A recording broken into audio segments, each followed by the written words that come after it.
Good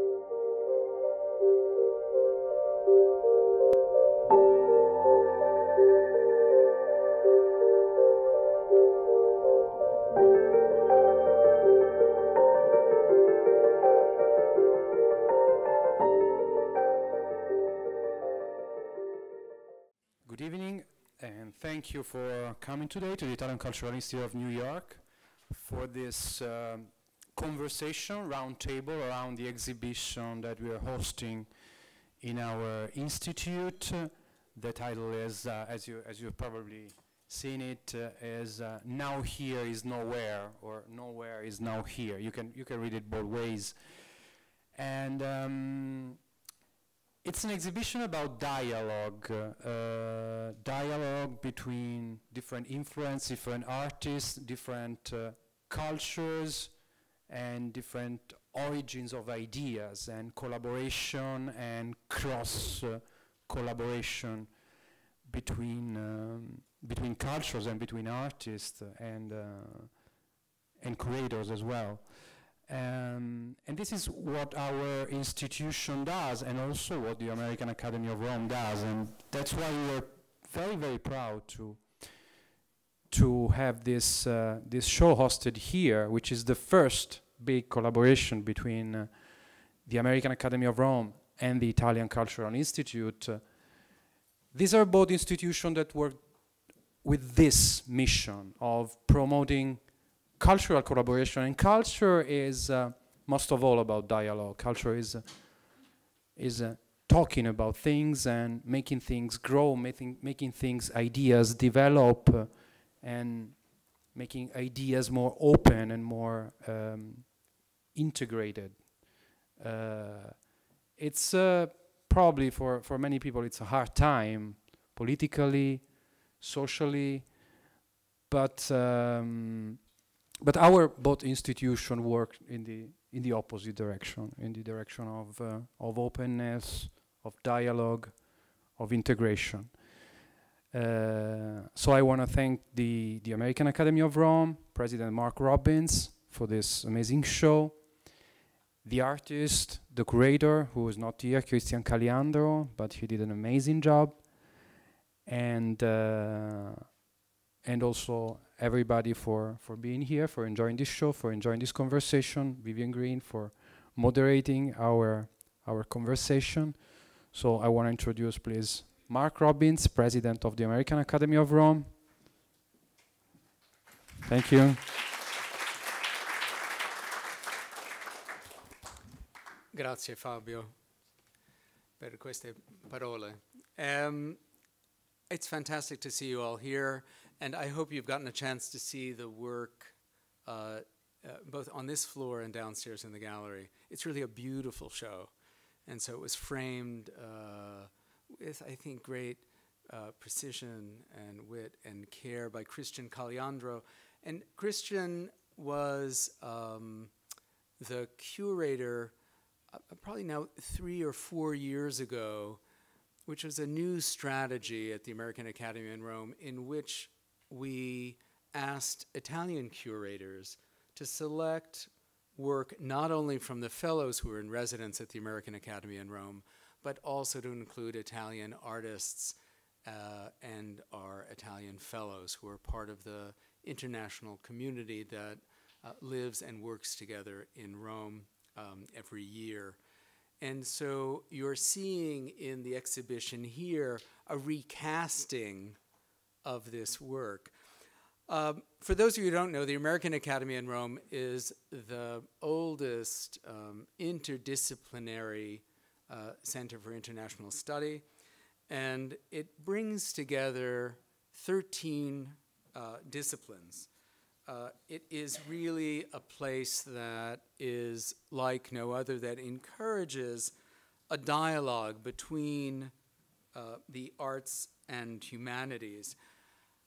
I want to thank our partners. Fabio, thank you so much for all of your work in helping to put this show together.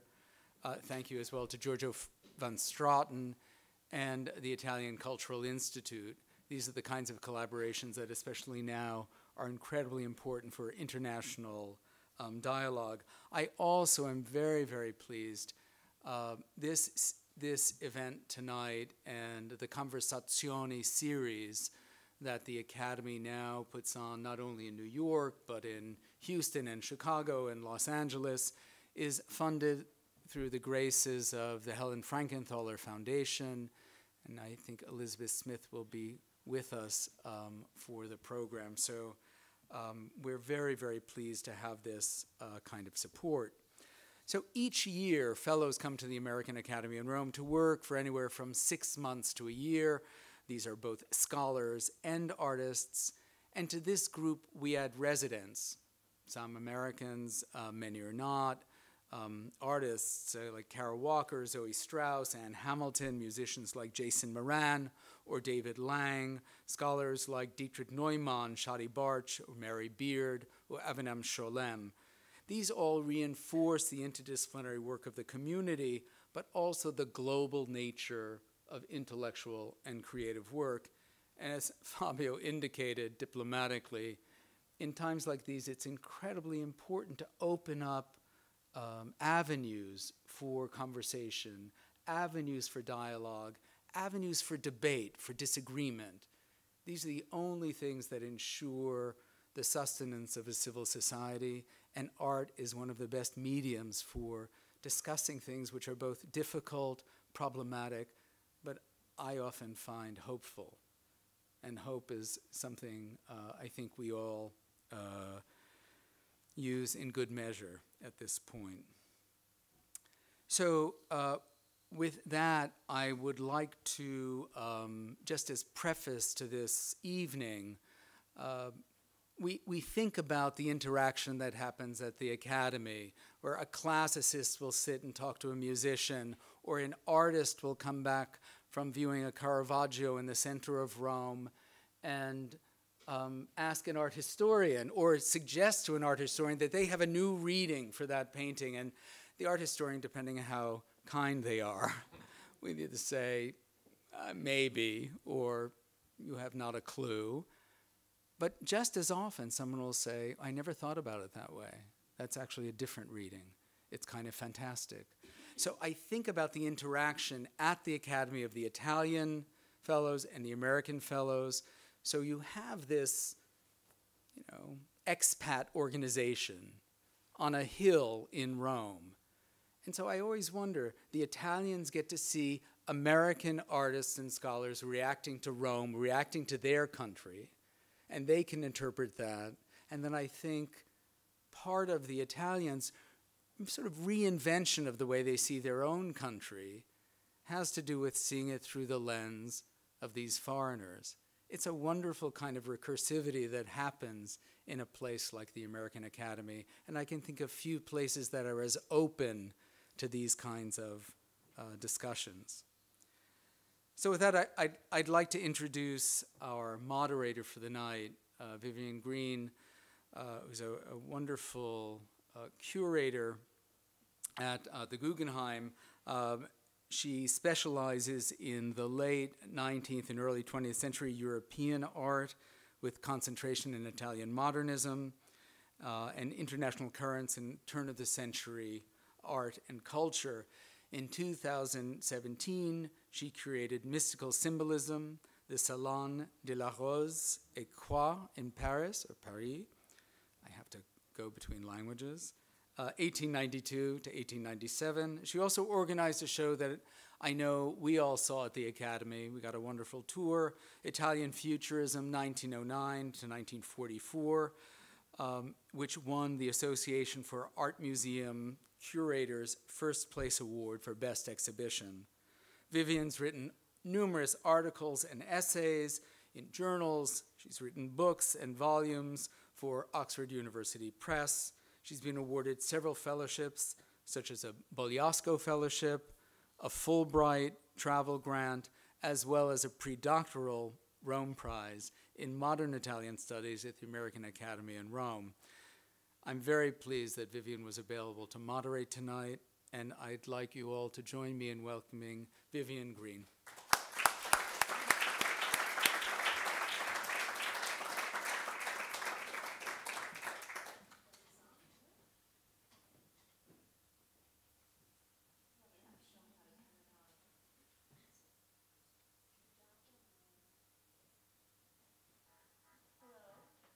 Can everyone hear me? Voila. Okay.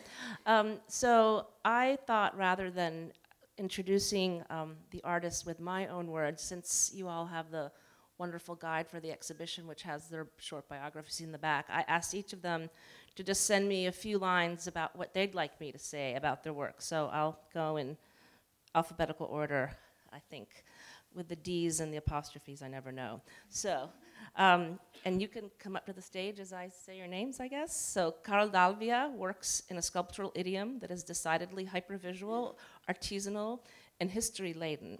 He has developed proprietary sculptural processes that co-opt existing means of traditional and industrial production, drawing on sources that include megalithic monuments, toy design, and the Baroque style.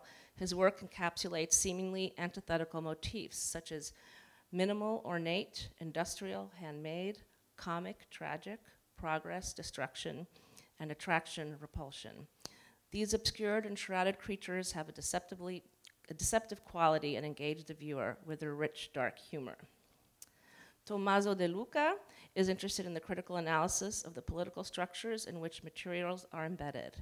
His sculptures, drawings, and dysfunctional architectures destroy and recompose reality by reducing it to its constitutive pieces, which are then reconfigured in new and unexpected narratives. These materials emerge as political matter which is sexualized, racialized, eroticized, and profoundly embedded in structures of power. Jackie Saccoccio's year at the American Academy, because she was reflecting back on her time there, afforded her a release from and to fresco painting. Her discovery of 3 Sol-LeWitt black square scribble wall drawings in a square, otherwise empty, sun-blasted room at the Gori Foundation outside Siena gave her the liberty to draw from the Carracci, Pietro da Cortona, and Raffaello frescoes that had been beguiling her in Italy. These were a cultural connector between the past and the present, a perfect translation. Hence, she was prompted to work on monochromatic wall inking that year in Rome, which carried over to future projects, including her 2011 portrait series, which continues today. These portraits are still part of her current repertoire, although she relies more on using full installations of frescoes. And in his work, especially sculptures and installations, Nari Ward deals with controversial issues surrounding citizenship, cultural consumption, discrimination, race, and poverty.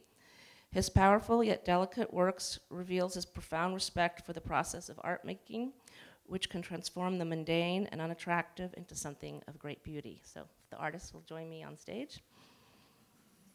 And maybe the 2N people can pick up microphones.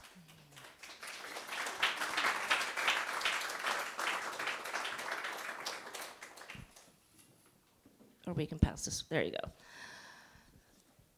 So we're gonna talk for about half an hour. I'm not gonna talk, our wonderful guests of honor will, and then we will open things up to questions, and I know you'll have many. So we thought we'd start with a rather broad question that picks up on what both Fabio and Mark were talking about, which is how location, being in a different place, a different country, impacts an artist's practice, particularly, of course, being in Italy and being in Rome, and then the second part of that question, of course, being at the Academy in particular, and how the community there impacts what you're doing and affects change or collaborations. And we have the privilege of not just having American fellows here tonight, but Tommaso representing the Italian fellows. You're gonna have to speak for all of them. Because, of course, as a foreigner, as we were saying before, in Italy, you're experiencing one thing, but as an Italian, to be at an American institution within Italy with a group of American artists, the perspective is different, and what did that draw out of your own work? So, shall we start with Neri and go round?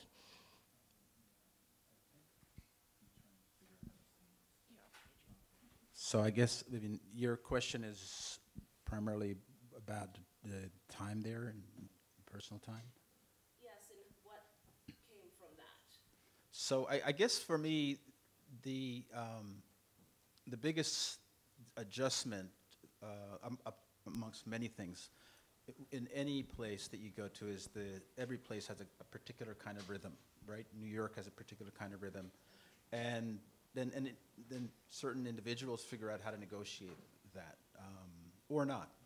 And I think Rome definitely has its own particular rhythm, and it took a while to figure out what that meant and how I could engage with it. But the distance, I guess that's the question that you're getting to, is getting away from something so that you can be more introspective. It's actually what I want from my own work, you know. So it's really interesting for me to think about a place like Rome and what effect it would have on my practice.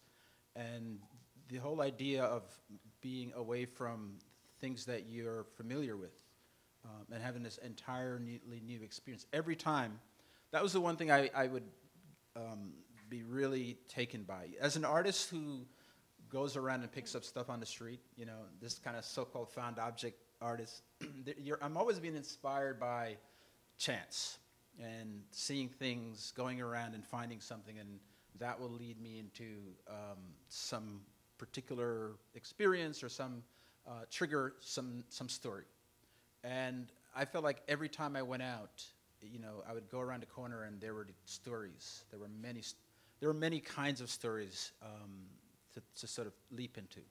And I think that was the exciting part of it for me, because all these stories were new. And there were stories that were coming from, some of them, interestingly enough, were coming from my own experience of seeing something in an image in a book, right? I mean, that was what really resonated, that I would see this thing. I have grown up seeing a particular image or a particular site, and then having my body engage with it, and then having to kind of learn what that space meant. And there was that happening on a real rhythmic basis. Well, maybe that's a great segue to Jackie and space. Yeah, I would say that that's a really important, I don't know if this is working, but important aspect of it, to see all of these paintings and whatever that you've grown up studying, and then have them, you know, have access to them, be bowled over by them, have them be in 360 degrees. But then also the idea of having other people, you know, Italian architects show you, if you like one architect, they'll kind of unfold another aspect of Italian architects who have worked from these people that you may have been following, and stuff like that is you know, you can't anticipate that happening, but it seemed to happen over and over again. So that was a really amazing. Engagement with other Italians definitely opened up your. Yeah, and also you know, talking to other artists who had been there, you know, whether it's, you know, thinking about older artists like Elizabeth Murray, saying like, oh, you have to see this, or you have to see this, and those things are, you know, hopefully you sort of pass down that kind of oral history to other people and show other people those works, and So the community extends over time, not just about being within the place that one year. yeah, I know. I think it's definitely a sort of cyclical Yes. thing. And then also the people that you're working with, you know, you have this amazing opportunity to, you know, when something's being discovered on the Palatine by the archaeologists, they get these permessi, which are like gold, and you get to go and, you know, go down into these places that won't be open to the public for years, and those things are kind of amazing to see, you know, these paintings, these Roman rooms from the 3rd century, and Incredible opportunities. So Yeah. shall I continue on?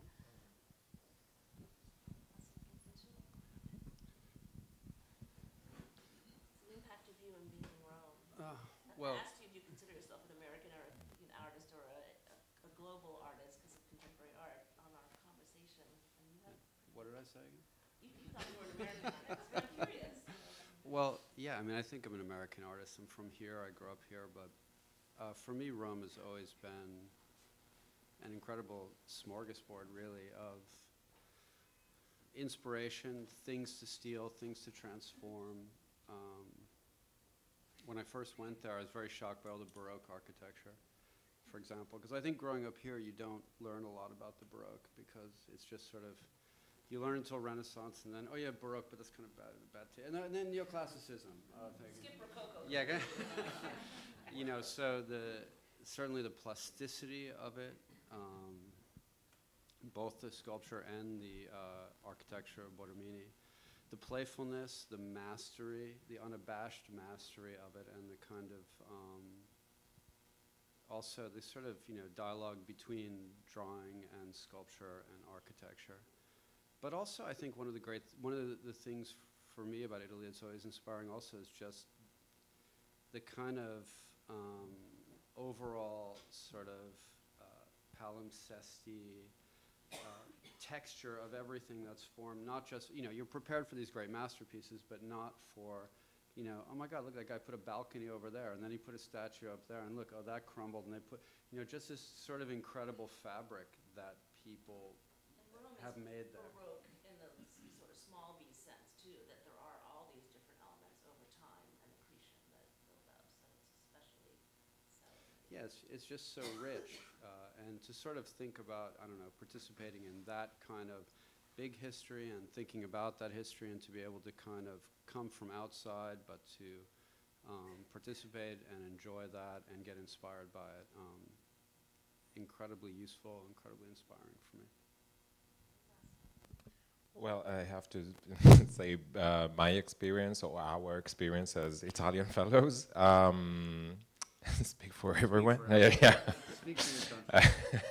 And it's actually, I mean, Rome for me was a city that I chose. I grew up in north of Italy, and at one point I decided that I wanted to be more grounded in my country somehow, and Rome was a perfect place because of all of these reasons. Of course, it's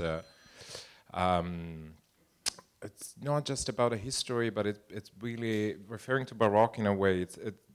Again, it's a city that is collapsing continuously on itself, and all this, the space is folding, and inside is other micro spaces in between. You find a reality which is also very violent, I think, especially probably from the Italian point of view, from the fact of like coming from the culture and reading that, in a way that it's closer to home, of course. So I lived there for 5 years, and then I moved away. I came to New York actually for a period, and then I was brought back by the residency as an Italian fellow at the Academy. And seeing the city through that lens was another experience again. Was as has been mentioned before, it was you get a distance. It's like when you're painting or drawing or doing whatever work of art, you have to take the famous 3 steps back to actually see what you're doing, to kind of being detached enough to understand what is going on. And the American Academy for me was embodies exactly that moment where you're able to read through another culture and another way of dealing with history, which for us most of the time we give it for granted, or it kind of become a burden, especially being an artist. It's like, oh, I have to, yeah, I just did a drawing, but you know, look what Caravaggio did, and it's like, oh, okay, I'll probably throw the drawing away. So it's to deal with that. It's a completely different aspect. Also, I mean, it's nice also in the everyday life, like taking the American fellows with you and make them discover maybe places that they wouldn't encounter otherwise. So it's also a enriching experience in that sense. So maybe we can bring the conversation a bit closer to the subject of this exhibition that Christian put together. And I think with the title, he's trying to make a point about, you know, I was going back to, are you an Italian artist or you're a global artist, but of identity and how, you know, where do you feel placed? And what is he trying to say about being here and nowhere, and was the Academy a place where everyone felt more tethered, or are artists now interchangeable in terms of being different places, or how do those spaces work, and how do you see that in the ideas that I think Christian was trying to tease out with this installation of and his selection? Yeah, so I'm always interested in curators taking a look at work and putting their ideas together and then trying to find how to follow the train of thought. And so I've been looking at the show and I've been thinking about what he means and what he's addressing, or maybe even trying to apply my expectation on it, which I think is what folks should do. And I think for me it was always about this notion of the body's sort of connectedness and disconnectedness, and even invisibility. I feel like there's this sense in almost all the work, there's a kind of expectation that's projected, but there's always, in the work that, for me, what makes them work is there's always room for you to sort of fill it in. Like, and I think that filling in part is reflecting on this idea of this notion of being displaced. Like, there are at least 3 or 4 bodies of work that I find a direct connection to that. Or you'll see an object like, Carl's little character that makes you laugh, and then you're saying, well, what is this thing, right? You don't know what it is. You may assume that it might be a dog, but then it's got a cigar in its mouth. So there's a little of, like, this idea that your imagination can't quite place it, so the balance of invisibility for it stays in place.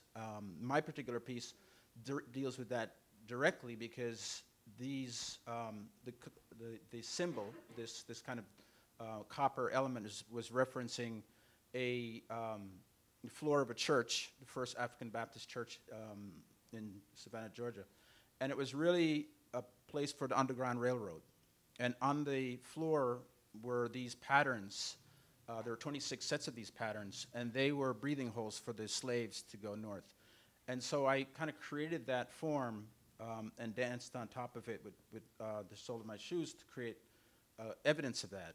And so this evidence of the body and the viewer having to put the body in place, or inability to figure out where the body would fit in place, sort of makes sense throughout the works in the show.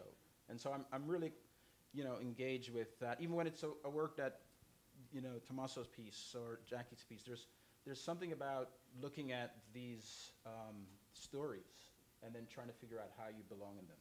And it carries through on the title for me. I don't know how to follow That's up pretty with good, that. Jackie. Very nice. Just drop it. Just dropping that. Going back to the now here is nowhere, how do you sort of connect also in relation to having been in Rome and as an American there, and this group of artists who's half Italian, half from Italian, half? I guess in thinking about the title of the show, which I really I thought was very apt title, because I feel like it sort of we're all brought to this place, Rome, and it's part of the grand tour, but it doesn't really function so much like that, especially if you look at the work that's been created, and that's been influenced by those times that we've all spent there. I kind of feel like there's an overall sort of vacuum or emptiness, or I don't know, there's something transcendent about all of this work, which is what I find interesting about it, but it's not very, it's almost antithetical to this idea of Rome and what you're supposed to take from Rome, and that kind of grandiosity that you might think about. And I think it's become a much more sort of reflective place, and maybe it is because of what like Tommaso was saying, this and Carl, about this palimpsest and just this kind of like building up over and over, and you're sort of seeing these cultures, and you're trying to understand how Italy is changing in this global world, and you know, I think making work in that becomes a different thing rather than what it was when the American Academy was founded. Right, which is Americans responding to the Grand Tour and kind of remaining And within this neoclassics. classical tradition, absolutely. Oh, go ahead. Yeah, I think one of the great things about doing a show like this is it was, you know, one of the great things, beginning from the American Academy, the show that Christian curated there. Because you initiated part of this whole thing with Christian, did you not, on some level? Yeah, because I knew Christian and I knew his wife, and when I was a fellow, I invited them to come and do a project, because being that I spoke Italian and being that I knew a lot of Italians, I saw it as my job to increase this dialogue with Italians, to bring more Italians in. And also that very special place of the American Academy, which is, it's lovely to be in this place it's in Rome, but it's apart from Rome. It's an American institution, but it's not America. It's, you know, but it is Italian, but it's not Italian. You know, like the whole staff is Italian, but then it's not Italy. But then they're, you know, so this sort of idea of like you're kind of between all of these worlds, or this liminal space, right, that's kind of created. I thought it was great to activate that space, and I'm really glad that that's continued here in this space, and it has a very kind of similar energy. Even here is sort of New York, not New York, this in between, this not, you know, not a commercial space, not a museum, and here we all are in this kind of in between space, trying to create some new kind of energy. And so I think that that's really interesting when those things get activated in that way, these spaces. It allows more freedom, I think, by being at the academy or at spaces like this, which don't have this kind of institutional crush, if you want to call it, that a commercial gallery, maybe a museum would. I mean, you know, the six of you will be put together makes for a completely different set of dialogues. Yes. And Tommaso, for you to interact on. Well, it was. I mean, we started to talk with Christian. I really love the idea of like being again, like as an Italian, staying in Italy, but in this liminal space, surrounded by Americans, and then the idea of having a show in New York, surrounded by half Italian, half America. Again, it's like. And I really enjoyed also the idea of the title, because it's because I wasn't here also for because I was traveling, and it's nice also this idea of like being capable of creating a show and being with other artists and interacting also in a sort of new way. The thing for me, especially this work that is shown here started from speaking with Christian, kind of made absolutely sense with the title and with how the show was structured. So the funny part is my dad works for import-export, so he attended at a certain point. He told me about attending this seminary about how 3D printing was dangerous for the market, because of course you send a file and you don't have to ship your items again. Yeah, for his budget. Yeah, for his business. But emails were or fax actually were a huge problem for shipping, because mailing was the main income for companies like DHL, for example. So the idea that 3D printing is taking over this possibility of like not being there, or not having an object anymore, but a stream of data that goes for example, from Italy to America. So you don't even have to be here to install your work? Exactly, somehow. Wait. No, but it's interesting somehow how like the work is a 3D print. I painted it, so it turns to be again something that I need. Like, yeah, it's here, and I did something with my hands again to like making it falling in this now here, and it's Iketnung, And so it's extremely interesting how like this connection and the fact of like, again, being able with the phone right now or a computer to be connected in other places continuously. So it's like this multi-dimensional rhizoma that keeps going back and forth, and yeah, I lost track. So I think, should we go to questions? And if I may be so cheeky as to start with one of my own, actually to the institutional organizers.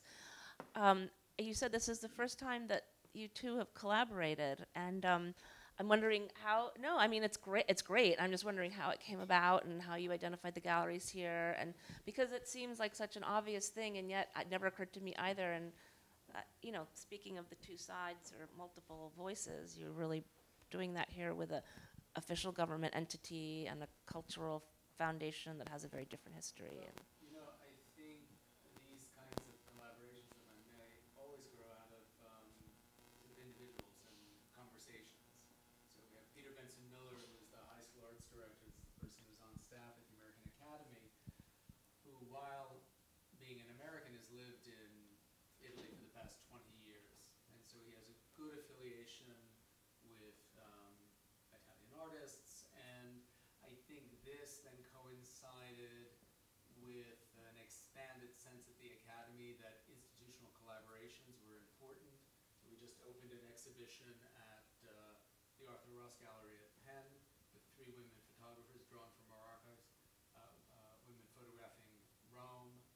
A show on Matera that just opened will be not only in Matera after it leaves Rome, but then it will come either to New York or to Boston. So this is part of thinking about cultural institutions and the way in which the work that artists and scholars make has a greater diffusion or greater presence out in the world.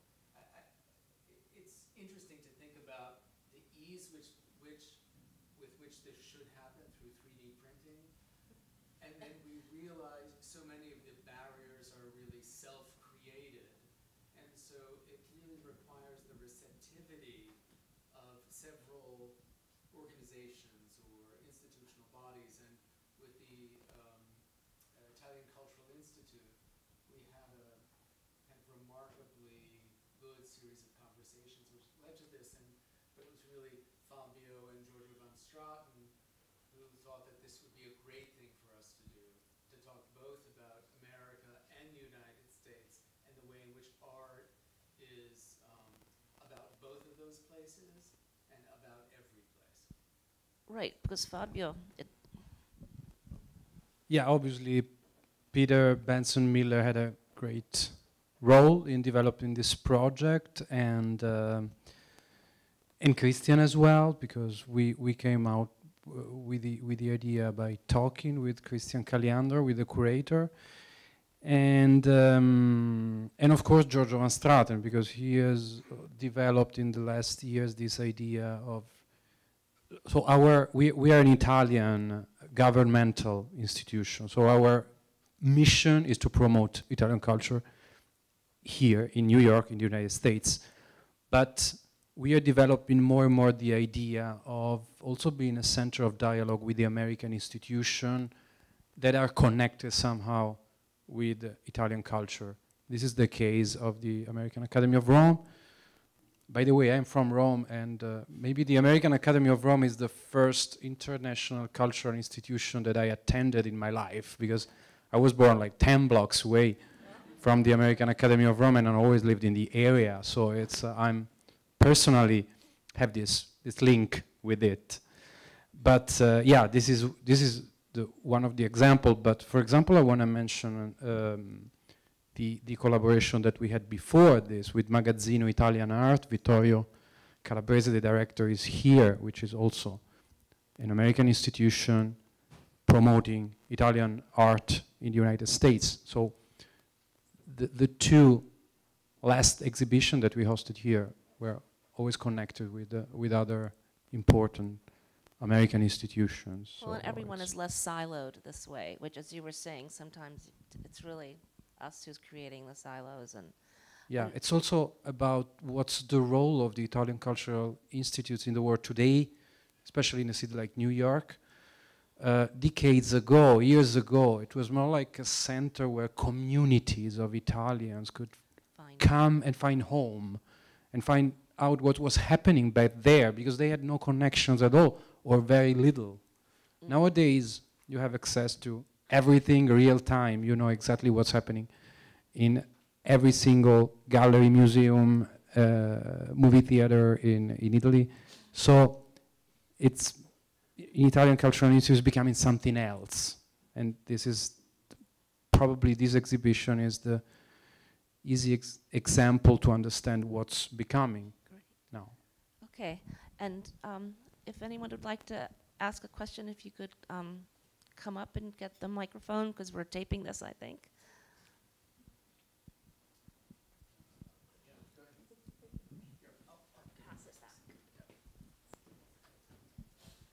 Hi, I have a question about identity and how your experience affects your personal identity, because so much about nowness, here-ness is related to place. And so, you know, being a fellow, how did that affect you? And it's kind of a loaded question for me because I'm hoping to one day apply and become a fellow. So this is like maybe some insight in that that might be helpful. So.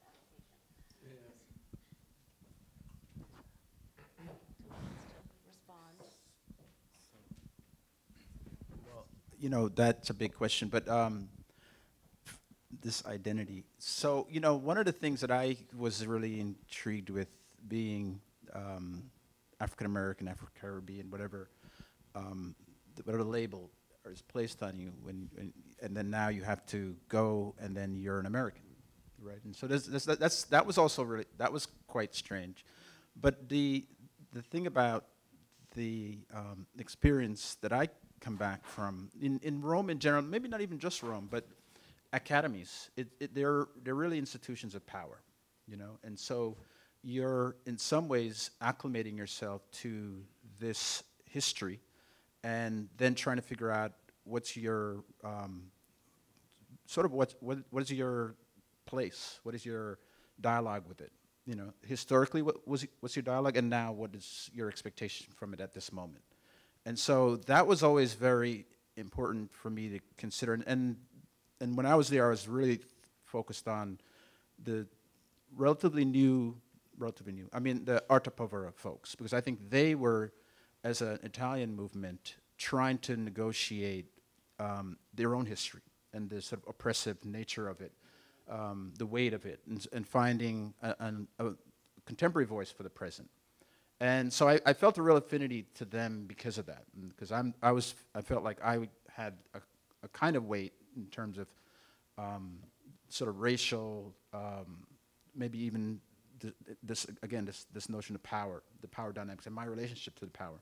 So, you know, how they dealt with was really interesting, and so for me that was unique. The other part I want to just, you're talking about applying, the other anecdote I don't want to drop off from, which is kind of exciting, is that you get to be there with your entire family, and which is not, so it's not just you experiencing this environment and this new reality. It's also your wife, your kids, your partner, whatever. And I think that's a rarity. You know, I've been in residencies where you're there and then you kind of Skype and say this, but you're watching the sunset. You're watching, oh, I got to go 2 o'clock in the morning. I got to go back to the studio. There are all these rhythms and patterns that you can't really get in any other experience. That's what for me was also part of the magic of it. Does anyone have anything to add to questions? It's pretty tough to follow. Okay. All the time. Does anyone have any more questions for our speakers? I was wondering, being in the Italian city, I mean, in the Eternal City, which is just filled with art everywhere. I mean, from antiquity to the Baroque to Renaissance to just everywhere. How do you the influence of that and the tools that we have nowadays, like the technology tools, how does that influence you in your art?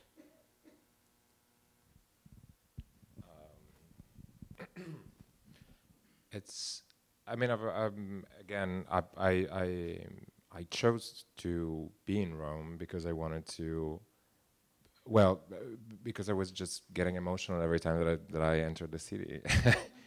because it's mind blowing and incredible, and it's interesting because I found myself at a certain point like being surrounded and being bombarded like every single day by that. You turn to be deaf or blind at a certain point because you can't quite cope and deal with that every single day because it's too much somehow.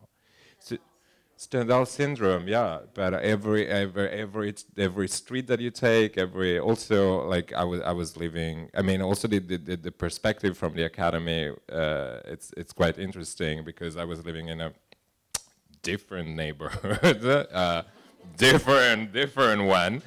Yeah, exactly. You know that. So Pignatara, so for the locals.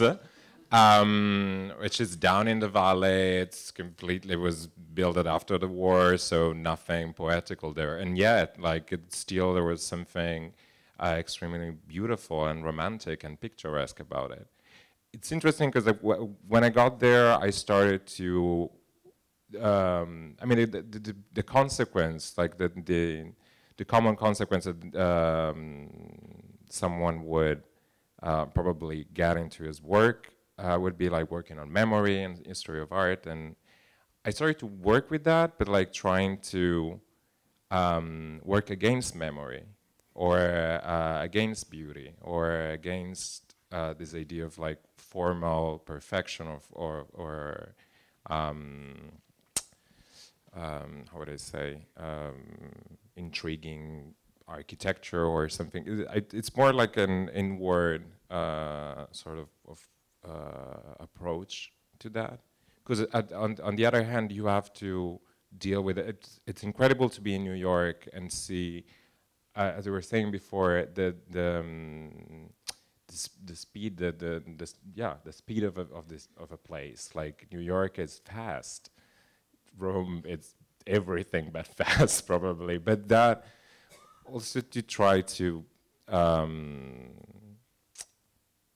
create a kind of a counterpart, because at that point you're in the city, you're working with what you have that surrounds you, but on the other hand you kind of know, as my generation, especially for example, you know what's going on outside in bigger cities, and how technology is working, how fast and yet Rome still remains kind of outside of that. And it's extremely beautiful, and on the other hand, it's extremely frustrating. So, but it keeps you working in an interesting way, I guess. Wait, I want to answer that a little bit. Because I want to answer that because I think I have exactly the opposite response of you in a way. And maybe it's because growing up here, going to Rome, you know, even though I'm of Italian origin, but you go to Rome, and I felt like it was nothing but a giant supermarket. In fact, it was things I could take from, things I could use, things I could play with. In fact, it reinforced this idea of this kind of technical virtuosity, and it's all thrown out there for, like, oh, okay, that's what I'm supposed to do. It kind of helped me to get over that. Okay, I need to make some amazing things. So then you start kind of going, oh yeah, maybe I could take that, and I could put some other thing together. So I never felt any of this kind of, let's say, weight that people feel. I just felt more being a part of that, maybe even that tradition in that way, like of a maker, of making things and adding my thing to that pile and taking different things and going forward in that way. So I've always felt oddly free there, even though there's such a mass of incredible artwork. If I may, don't you think that also is a little bit about being American, although you're Italian, but having grown up here, because since neoclassicism in Italy, artists have struggled with the weight of history, and it's been very, very difficult for them. The 19th, I studied the 19th and the early 20th century, and you think of Marinetti wanting to burn museums. It was to free artistic and cultural production from this fantastic, beautiful, but horrible weight of great art. So it's a bit of a paradox. I know, I see, but Not it's the typical response. I know that this is the, this is the Italian response. the Yeah. typical even Italian response. Yes, of course. I think definitely But for a supermarket, that's a great analogy in a way. You feel like you can come and pick and choose because it's not kind of hard-lined into you maybe from... In a funny way, it's almost, I guess sometimes it's sort of like, let's say if you have this thing that's your background, your origin, it's sort of like you go and you're like an older version of the thing or something. So you understand something about it, but you're not burdened by other aspects Right. of it. Okay. So it's a different thing. But just wanted to bring it up because it's a different response. Oh, absolutely, and than that's that you part can- of this whole dialogue, and that's what, makes this great. Yes, Mark? So it's interesting to hear the different approaches. Sartre wrote about the European city and the American city, and he talked about the single-centeredness of the typical European city. He also talked about the weight and how closed it was. And he talked about American cities as very light and very temporary as propositions, and that they might not have the permanence. But it also speaks about a fascination from the European point of view about just the kind of flexibility that you were talking about. If you're not raised with catechism, you can draw from it and make out of it what you want, because it's not something that is kind of rigidly part of your background. So thinking about the roots of a place like the Academy, the Grand Tour, the notion that you would go and be in the presence of culture with a capital C, and learn how to imitate and use the forms of high culture, and then bring that back to the United States, and therefore elevate the cultural discourse here, is very different from the proposition now. So I think, Carl, you're beginning to indicate there's a way in which your ability to selectively choose represents a certain sort of freedom.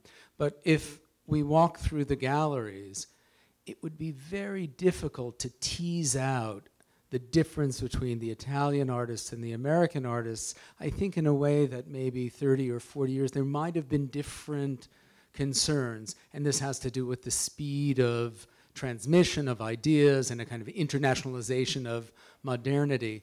But how did you respond, both for Tommaso and for the American Fellows, to this presence of history, and how did you feel you could use it? Because there are some artists that in fact are still paralyzed by it, and others like Carl who are sort of much more vibrant in their dissection and reassemblage. Yeah, I'm trying to think. I think I'm somewhere in between both of those positions. I don't have shopping. Would you call it a shopping? What? That was a little too. I was even shocked. Supermarket. That was a little shock. Yeah, no, because the supermarket implies a sort of irreverence from borrowing, and I think I do. I get it, but I think for me there is also trying to acknowledge what that thing came from and how to construct some bridge to it, some conversation with whatever that history might be.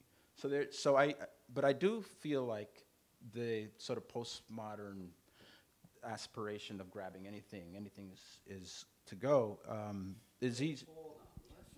Well, no, that's what you're doing. That's what you're doing, right? I mean, you're saying. I don't know. I guess it's interesting. Maybe it's in a way I feel really, I guess, a bit entitled to grab from Italy because, I'm part of that too. Do you know what I'm trying to say? So it's interesting. I'm not necessarily like going and grabbing from Japan and trying to, but Italy somehow you go and I feel that I can access all of it.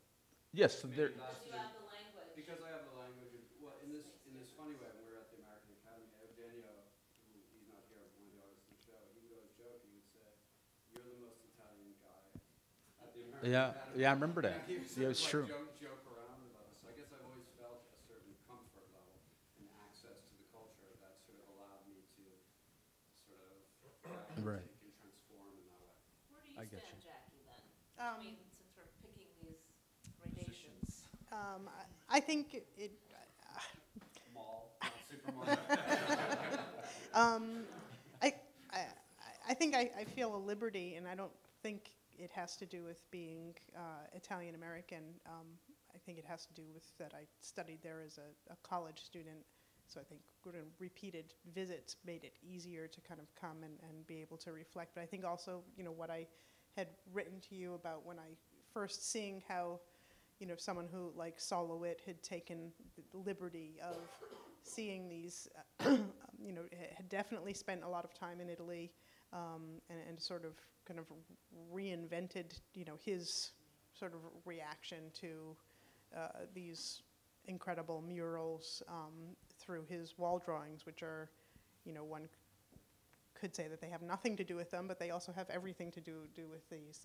So I feel like seeing artists like that, or Philip Guston, and looking to these other artists who have gone and spent time there and reflected on Piero and these people, that is sort of, that's kind of given me the liberty. I think that's where I take it. So. And Mark, where does that leave us now in terms of time? Someone, yes? Great, okay. I was just curious about the after the experience. How was your feeling? I mean, did you feel like, in a way, shedding a skin there and putting on a layer of experience, a different experience? How did you feel after, the going back, to your life?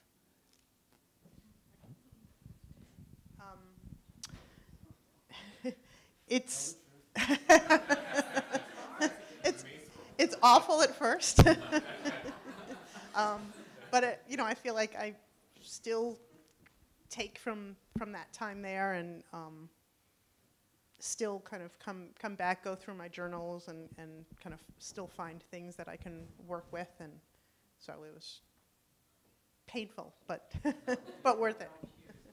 Yeah, now here is nowhere. You learn to bring the academy with you and to bring Rome with you in some way. You kind of, it's what you got to do. Yeah, it was. Yeah, I agree that it was really a kind of awkward adjustment, because I can probably say, literally, I've been to the mountaintop, right? I mean, it was this amazing studio, and I was like, I would sit in the studio and say, I'll never have a studio like this again. And it was true, and I know, and I was good with that. But then you just kind of say, okay, okay, so the metaphor for me would be, and maybe you brought this idea of a book, right? And Rome and many other experiences is sort of like you're witnessing the cover and the bookends, the beginning and the end of the book in some way. And then you get to fill in the pages of the story for that book. So I feel like me filling in, it sort of raised the bar for the story that I needed to tell, And so those kind of experience really had weight to the bookends for me. One more. Oh, sorry. Yes. Question back there. Just a brief question. A few blocks from here, a very historic event has occurred in terms of Italian cultural interaction, namely Leonardo. And I would love to get your comments on that recent example of cultural exchange as opposed to where you folks are coming from. I think I'm all for it, by the way. Do we have opinions about Leonardo? The sale of, you're talking about the sale of the painting, correct? Okay. I've just seen the video that Chris has posted today. Yeah, I mean, it's money and market. I don't know if it's, yeah, it's about this. I mean, it's It should have been 500 million. I know.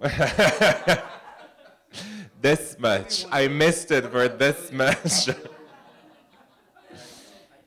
I think it's also, it's like, kind of one of these events. It's hard to even know what it means until we have a little bit of time and perspective. I guess it's such a unique thing, even to come to sale. I don't know exactly what it means. I don't think anybody knows what it means.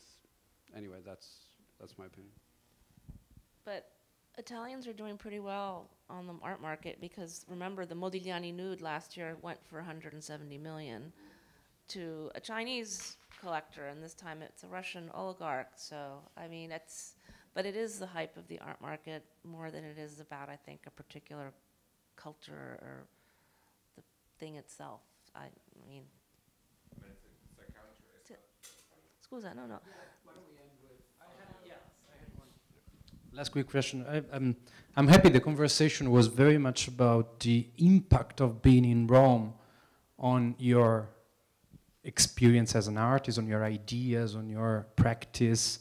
And of course, it came out, it's very clear for me because I'm from Rome, this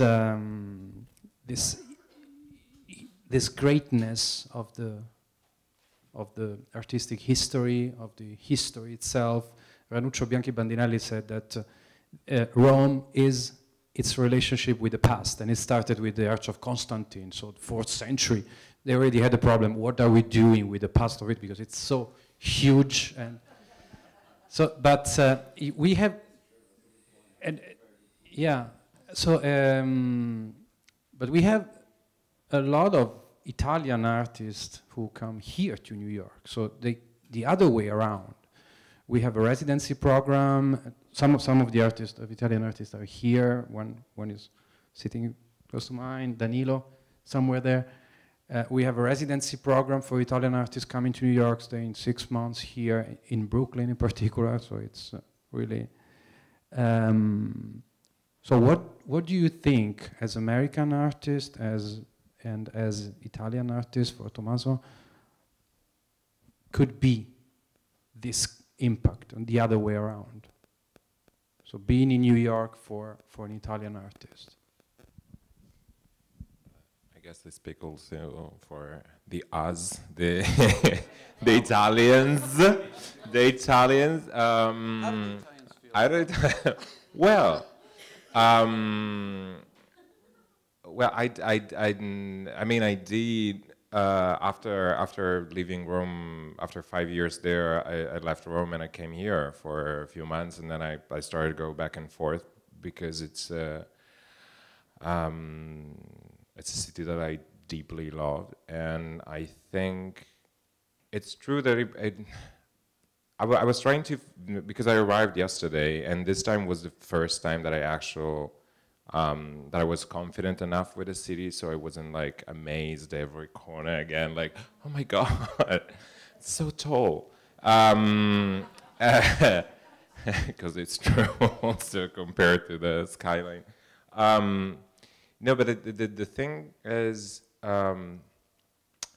it's an interesting relief when you arrive here again for this idea of weight and this burden of history and culture, which is like expressive in the everyday life also. Like you shouldn't cook pasta in that way because it's not tradition or whatever. It's like there's no chance. There's no, most of the time the problem, I think as an Italian artist, the problem is there's not enough space to experiment yourself and to like being able to okay, we got this, we can also move forward and do, which is not like thinking about future or evolution, it's nothing about that and nothing about like this power structures or whatever. It's just seriously having some space in your mind. And I think New York to me did exactly that. Like it gave me also the confidence. When I arrived here, I also found other freaks like me, I guess, other people. It's true, and I recognized myself in that, and I never experienced that. And I thought I've never had the chance of seeing that, and so I wasn't aware of being one of us, as the movie says. and then it's very like on the other side, I think New York is very performative.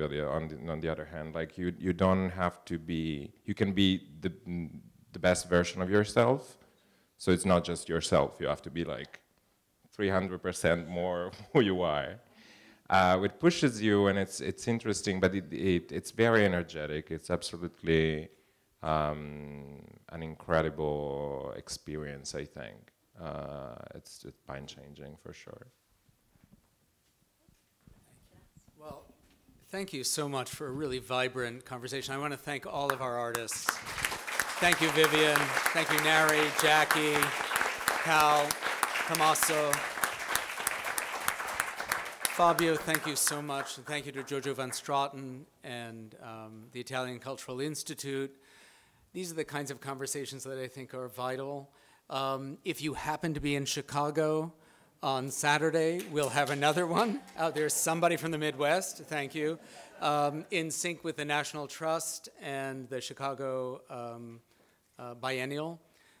There'll be 7 fellows across disciplines in a conversation, and then back in New York at the Museum of Arts and Design, a program called the Alexandria Quartet, which will be Andre Asseman talking about his book, and Craig Dykers, and a number of others talking about their experience in Alexandria and in Egypt. So please join us for that. That'll be in January. I see Giorgio in the back of the room. Thank you so much for your collaboration, your partnership, and your friendship.